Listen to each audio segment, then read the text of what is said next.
જય સચ્ચિદાનંદ.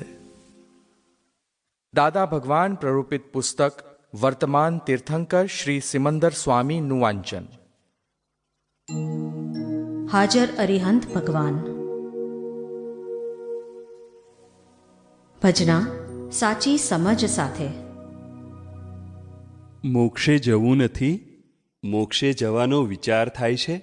જવું તો હોય જ ને દાદા. તો પછી કેમ ખટપટ કરતા નથી? કશી સિફારસ લાવો ને.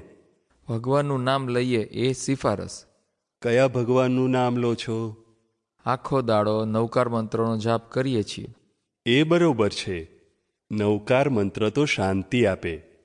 પણ નવકાર મંત્રનો અર્થ સમજીને કરો છો કે સમજ્યા વગર? એ ચોપડી વાંચી પણ યાદ ના રહે. નમો અરિહંતાણમ એટલે શું? એ તો ખબર નથી સાહેબ. સર્વદેવોને નમસ્કાર થાય એટલી અમને ખબર છે, બીજી ખબર નથી. આપણને નવકાર મંત્રમાં વિશ્વાસ, એ ગણ્યા કરીએ. બીજું કંઈ ઊંડો હું ઉતર્યો નથી. જુઓ તો, આ કહે છે અમે બધું જાણીએ છીએ પણ કશું જ જાણતા નથી. સાચું જાણે તો કેટલો ફાયદો થાય. દાદા, અરિહંત એટલે તીર્થંકર. હા, તે કોણ પણ? શું નામ? 24 તીર્થંકરો આવી ગયા એમાં. પણ હવે 24 તીર્થંકરો હતા ને, તે અત્યારે સિદ્ધ થઈ ગયા. તે તમે એમને નમો અરિહંતાણમ કહો તે ગુનો છે. એટલે એ તો એમને ખરાબ લાગે. એ તો બહુ નુકસાન થાય, આપણને દોષ બેસે.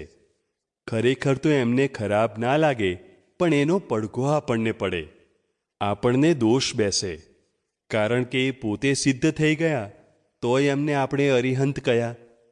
કોઈ કલેક્ટર હોય અને તે ગવર્નર થયા પછી આપણે એમને કહીએ, હે કલેક્ટર અહીં આવો, તો કેટલું બધું ખરાબ લાગે, નહીં?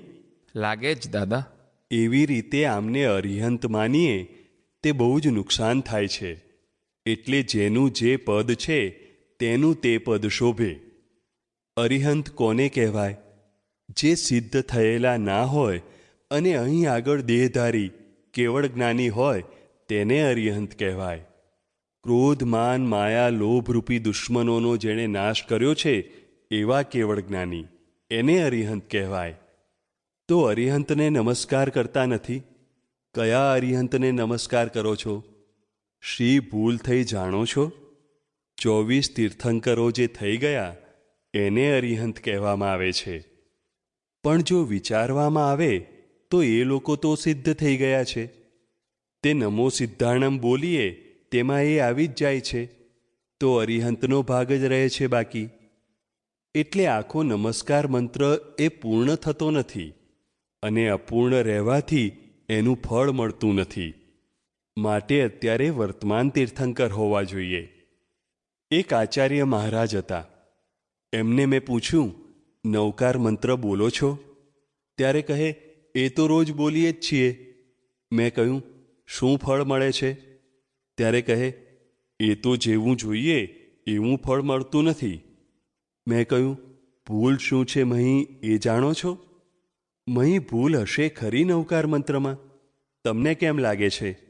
નવકાર મંત્રમાં ભૂલ ના હોય. મંત્રમાં ભૂલ ના હોય, પણ મંત્ર બોલનારમાં ભૂલ તો હોય ને. આ તો મંત્ર સમજવામાં ભૂલ થઈ છે. ભૂત તીર્થંકરો વર્તમાનમાં સિદ્ધ. પ્રત્યક્ષ ઉપકારીને નમો અરિહંતાણમ કહ્યું.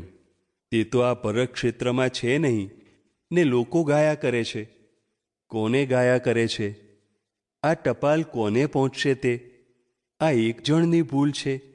બધા જ આવી ભૂલ કરે? હવે મારી વાત સમજાઈ તમને?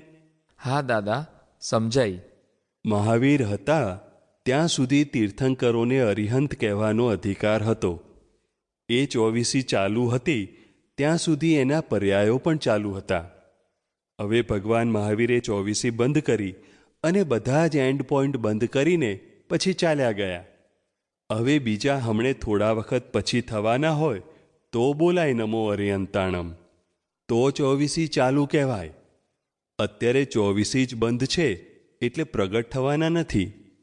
અને તીર્થંકરો કહેતા ગયા કે હવે 24 બંધ થાય છે, હવે તીર્થંકર થવાના નથી.